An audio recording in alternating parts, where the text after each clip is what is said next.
Welcome to Dave Examines Movies and TV. It's hats off to the folks responsible for the Adjustment Bureau today as I examine the ins and outs of this otherworldly thriller exposing an unseen world that'll use all the magic in the world to stop two people from falling in love. Hey, I'm Dave, and I created DaveExaminesMovies.com. I've been reviewing movies for over a decade, and I believe I've discovered the ultimate method for reviewing film. I've always used a 1 out of 100 star rating, but somehow that was still too biased and inaccurate for my taste. I wanted something so unquestionable that even if you hated something that I loved, you could appreciate my logic, and I found it.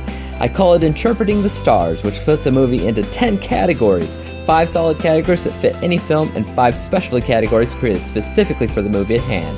The first 5 categories are people, writing, behind the scenes, narrative arc, and overall entertainment. Each of these categories will have 5 subcategories of their own that ultimately define the star rating of the film. You'll no longer have to ask why a film's rated 76% versus 77. You will now know what each and every star represents. This is Dave Examines Movies and TV.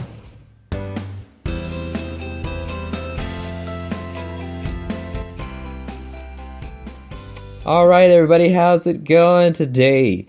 If you're just joining me today, welcome. Thank you for tuning in. But I will just quickly add that if you want to stick around, I'll be talking about next week's reviews and everything, which will all be themed around kids, kids movies, kids TV shows and stuff. So I'll tell you everything I'm reviewing next week and everything. One of them, by the way, will be pre-recorded because I have a job interview to head to during the time which I normally live broadcast my reviews. So we'll have a pre-recorded review ready for next week, but before we get into all of that, of course, I want to talk about the movie at hand, which I'm reviewing now, which is The Adjustment Bureau. Funny enough, I remember loving this movie, thinking it was the craziest thing ever, but the problem is, I couldn't even tell you or remember why. I couldn't tell you what it was about. I couldn't tell you anything other than the fact that I thought it was cool.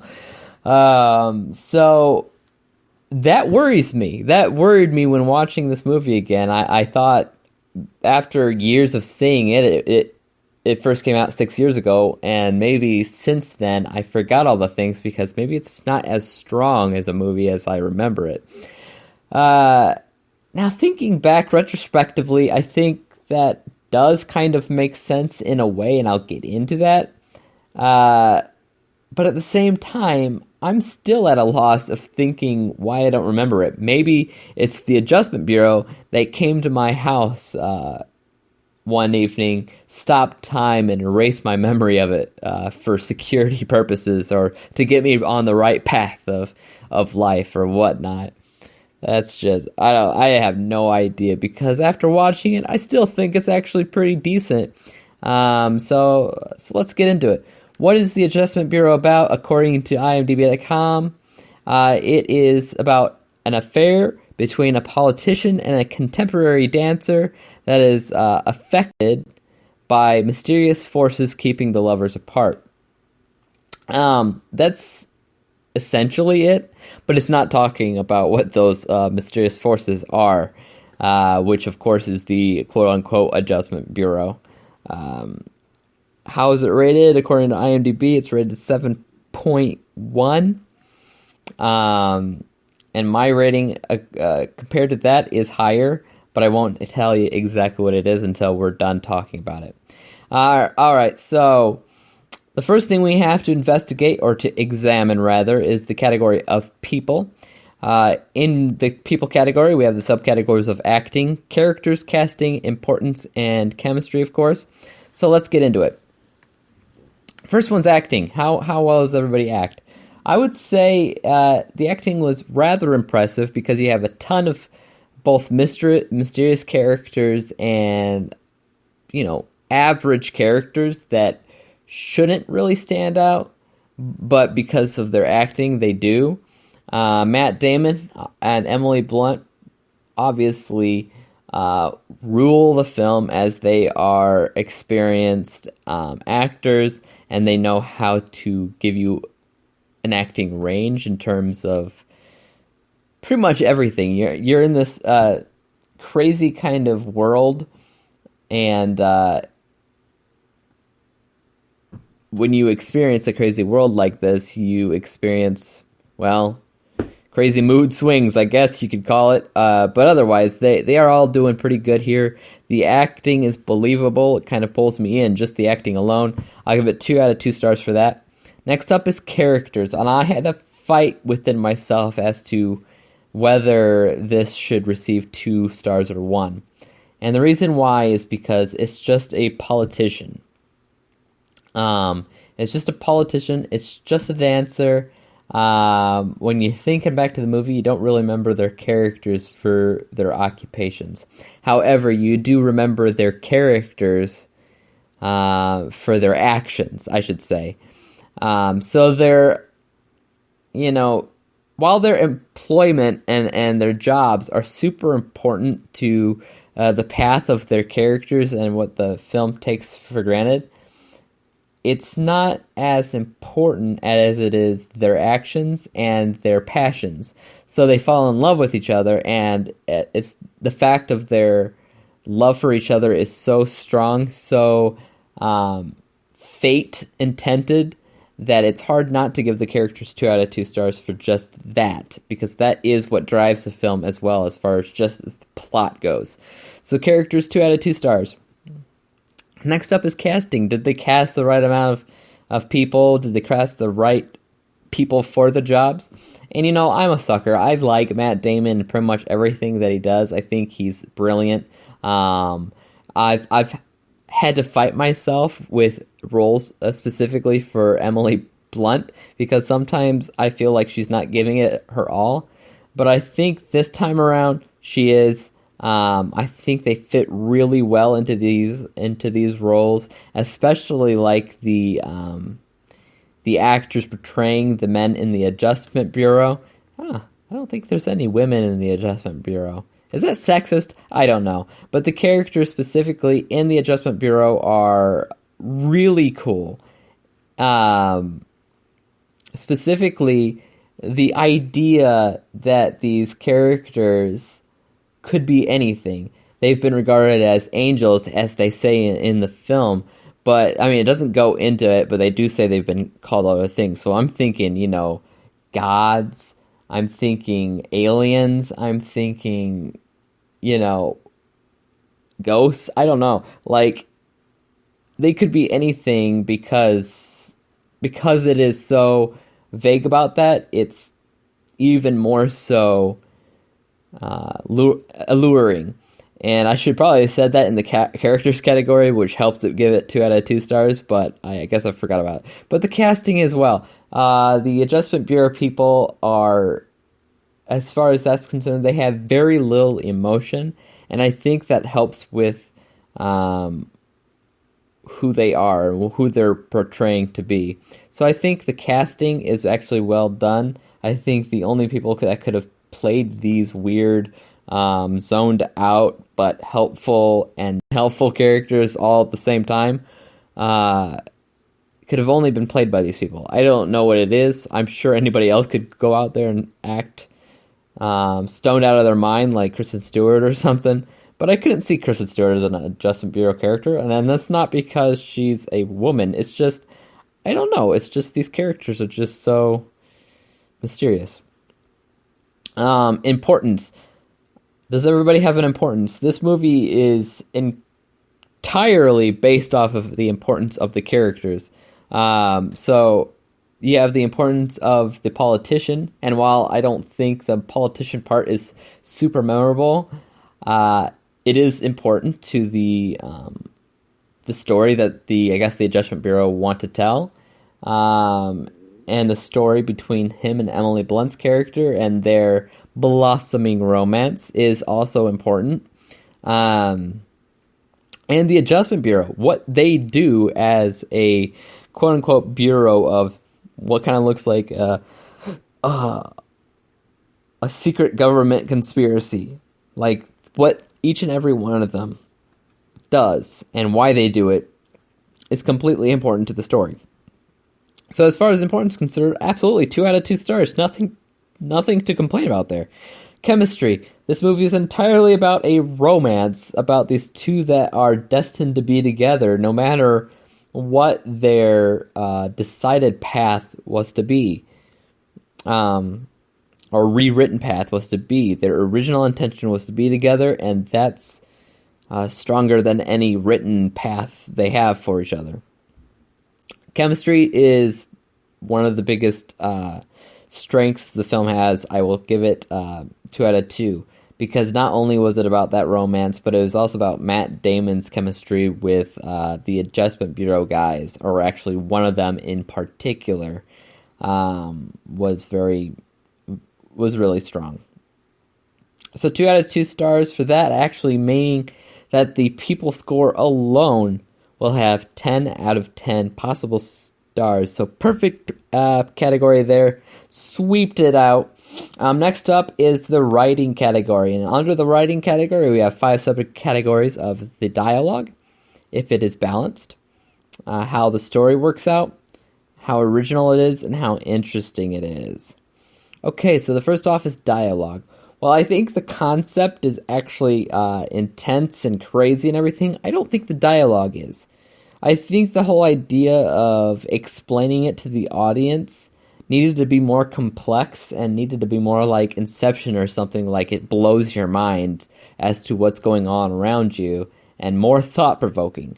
And that all had to deal with the dialogue, how they decided to tell us what was going on. And I think it was more matter-of-factly. I think it just went over our heads as something that we just accept and we move on, and it's really, really easy to understand. And for that, I have to say the dialogue's not as good as it could have been. I feel like if I were to write it, I would have been writing more dialogue-heavy lines that just blow people's minds when they're watching it. So, dialogue, 1 out of 2 stars. It could have been better. Next up is the movie balanced.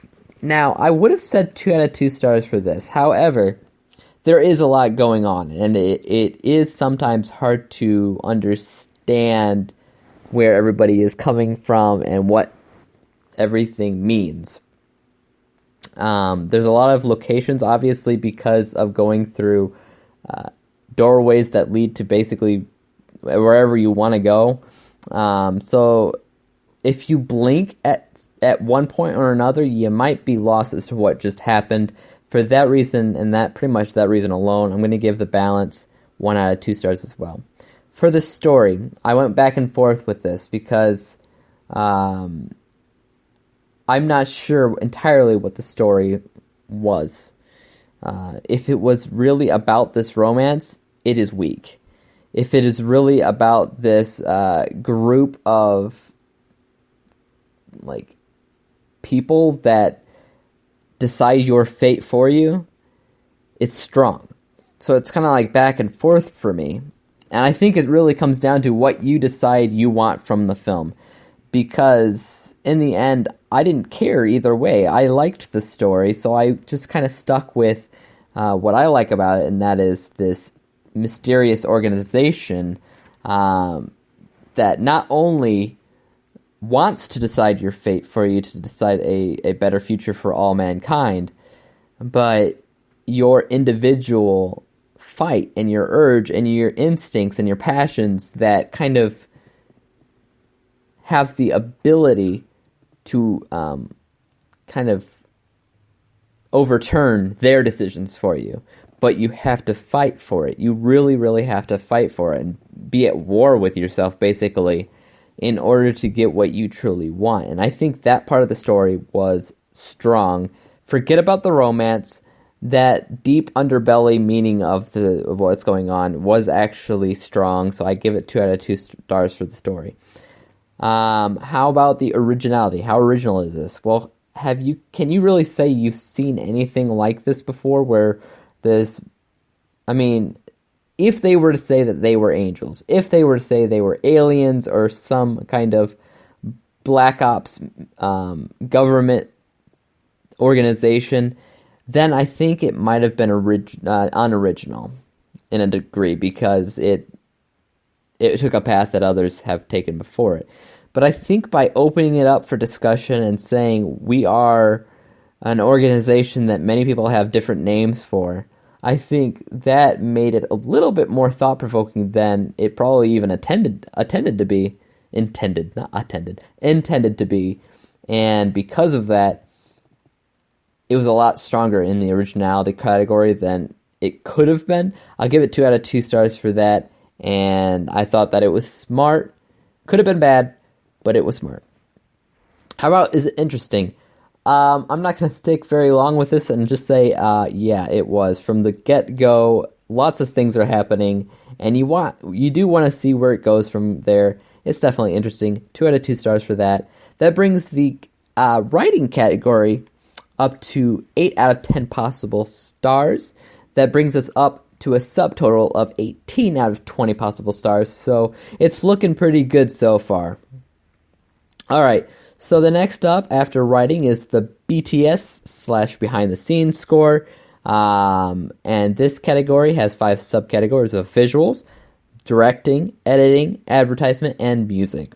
All right, so let's get into it. The visuals were pretty good, and I will say that most of it is actually practical effects. Nothing magical is happening on screen, but I think the visuals here were more guided towards the look of the Adjustment Bureau with their fedora hats and everything, and also the idea of how they move so quickly and how they use doors as their gateway to different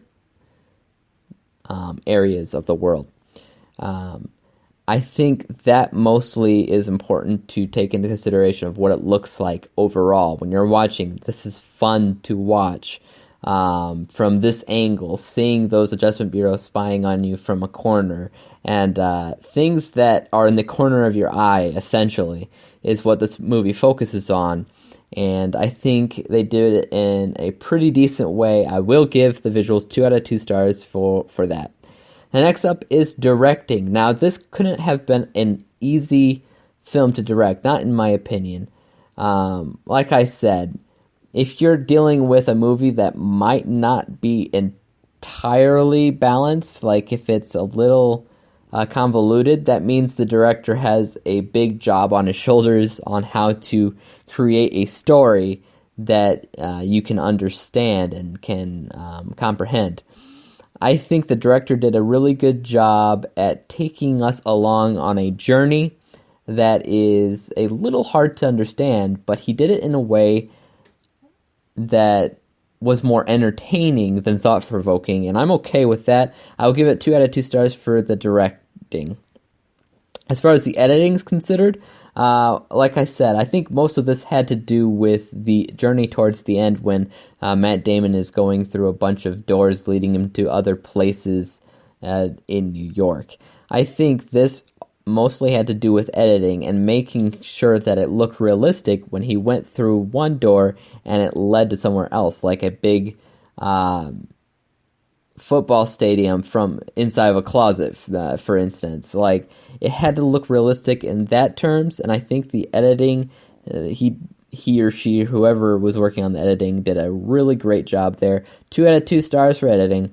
Next up is the advertisement. How was it advertised? Well, for this, I'll both go with the trailers and posters and things like that, but also with my memory and kind of advertising it through word of mouth from myself, from my earlier self to my nowadays self.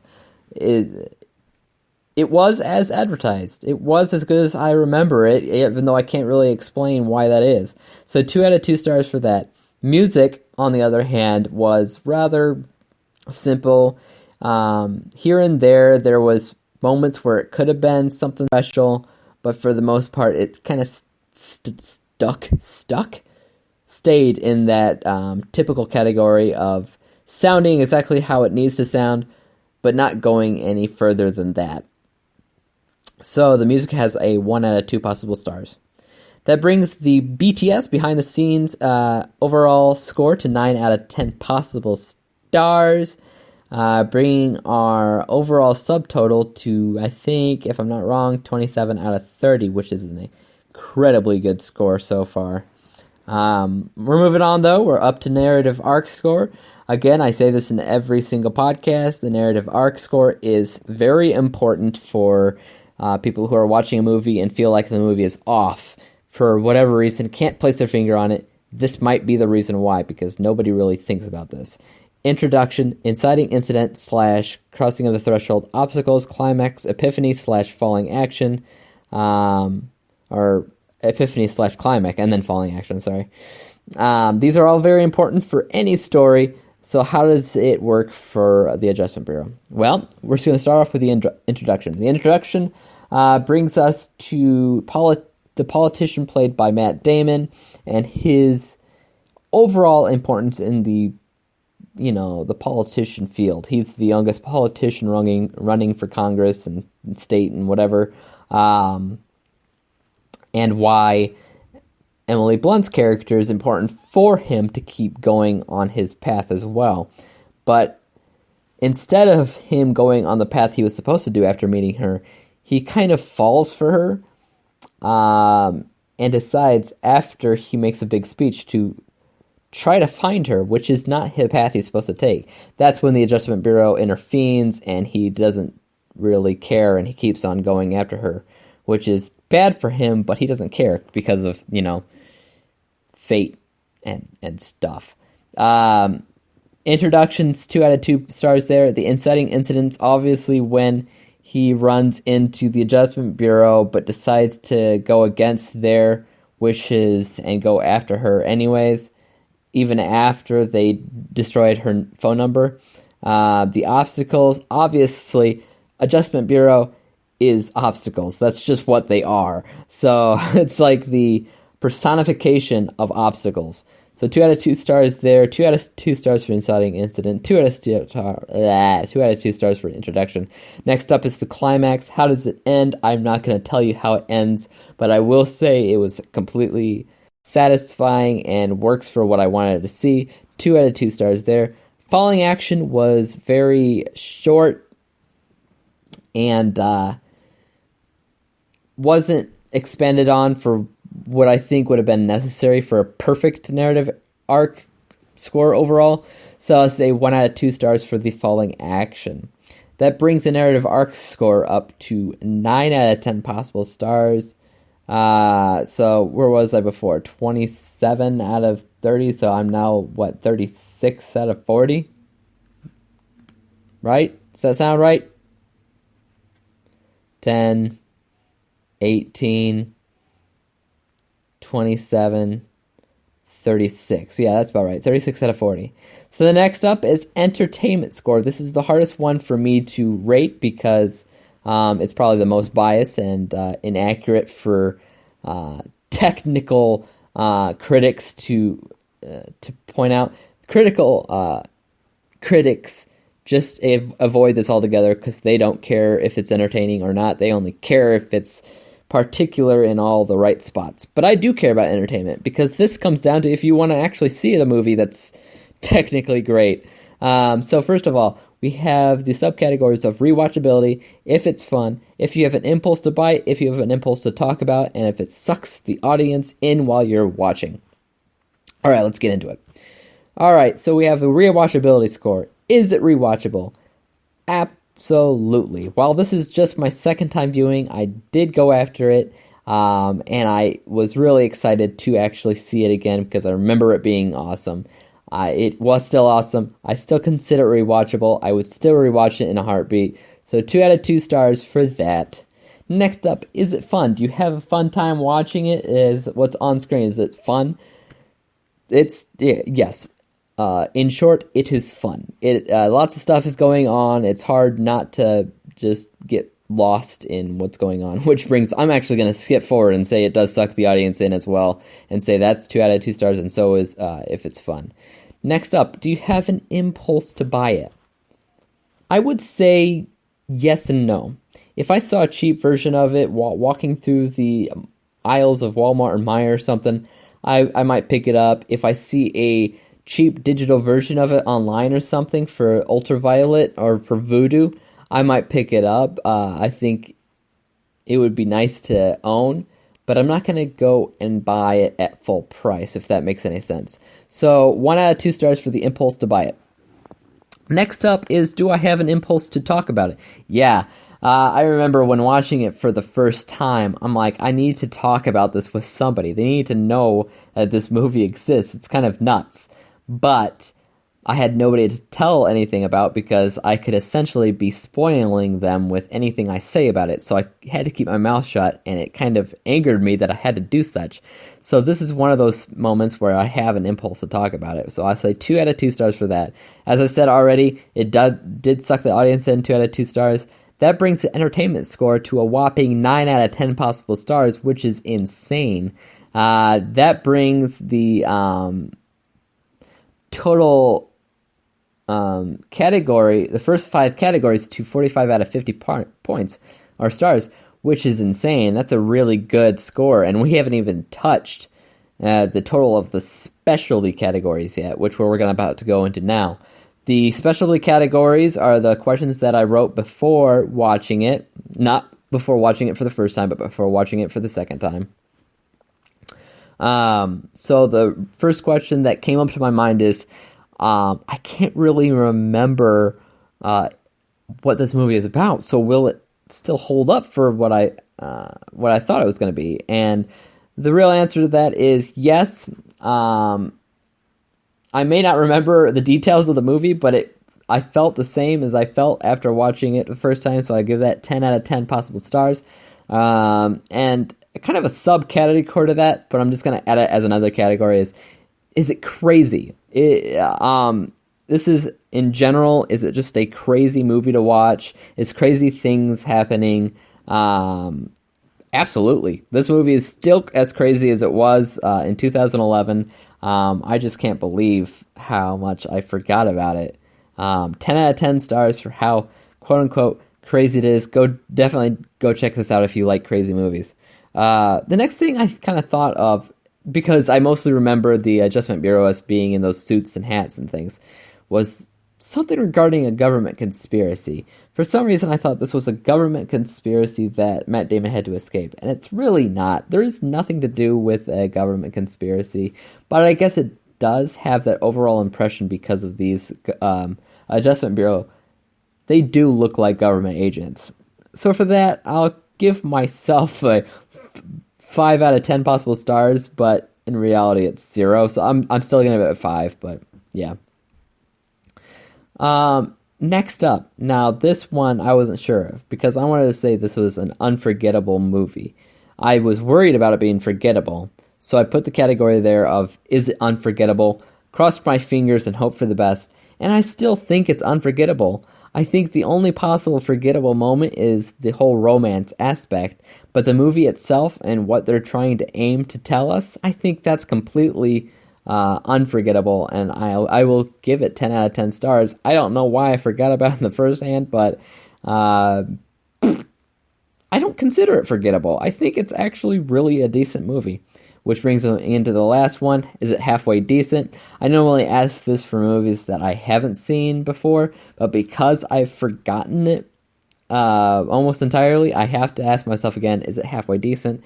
I think you guys listening to this podcast can already answer this for me. Yes, it is halfway decent. It is more than halfway decent. 10 out of 10 stars.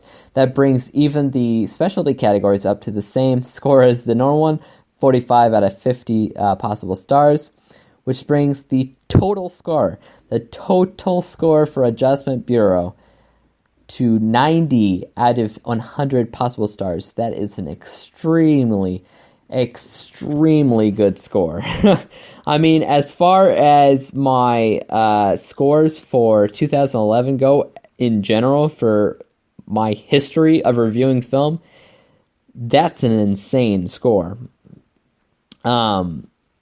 And it's got to be up there in my, I don't know if it's in my top 10 or not, but it's probably close, if not. This Adjustment Bureau is a great movie. You should definitely check it out if you haven't already. And if you have seen it and consider it forgettable, check it out again, because your mind might have been wiped by the Adjustment Bureau. So definitely check it out if you haven't seen it, and if you have, check it out again. That's the Adjustment Bureau. That's what I reviewed today. Like I said throughout the week, I also watched Source Code, thinking I would be reviewing it this week, but I accidentally lost track of what I would actually be reviewing this week or not. So this is the Source Code review has been pushed to not next week, but the week after that. Sorry about that. I'm just letting you know. And so, what I wanted to take into consideration, 1, 2, 3, 4, yeah.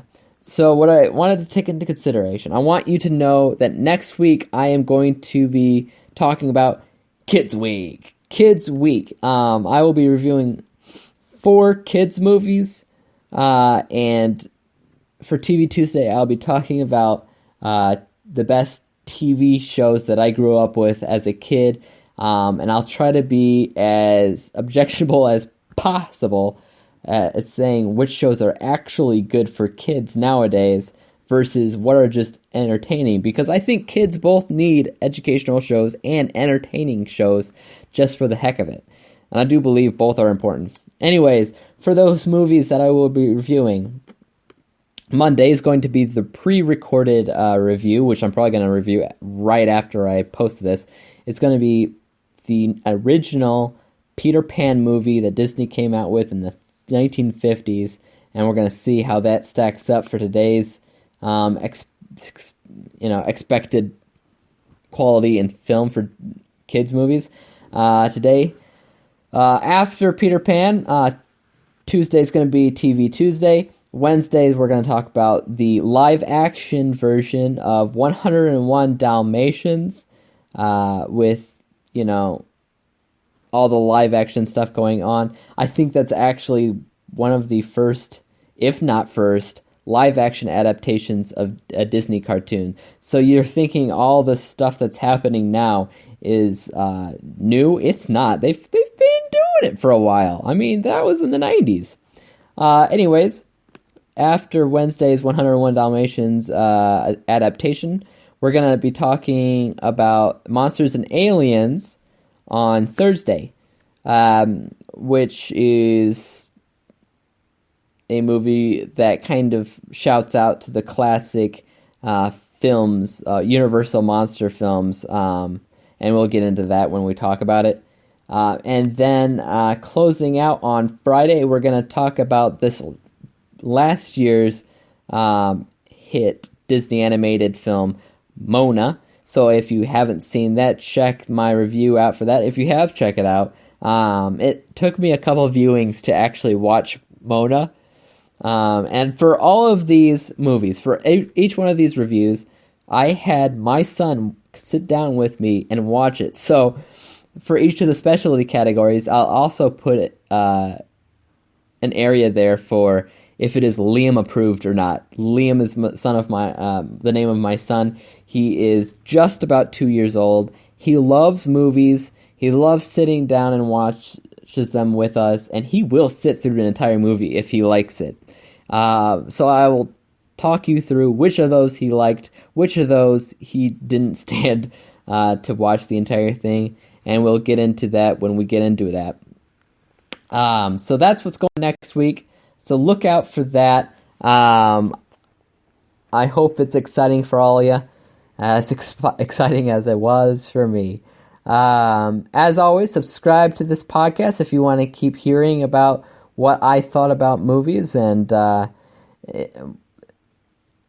give me a comment, give me a shout out. If you want me to review a specific movie, let me know. I'll definitely take that into consideration. I have a list of movies that I'm probably going to review after Kids Week too, but I'm not entirely sure which one's which. So we'll see about that. Email me at dave@davesexamensmovies.com if you have any questions or concerns or comments.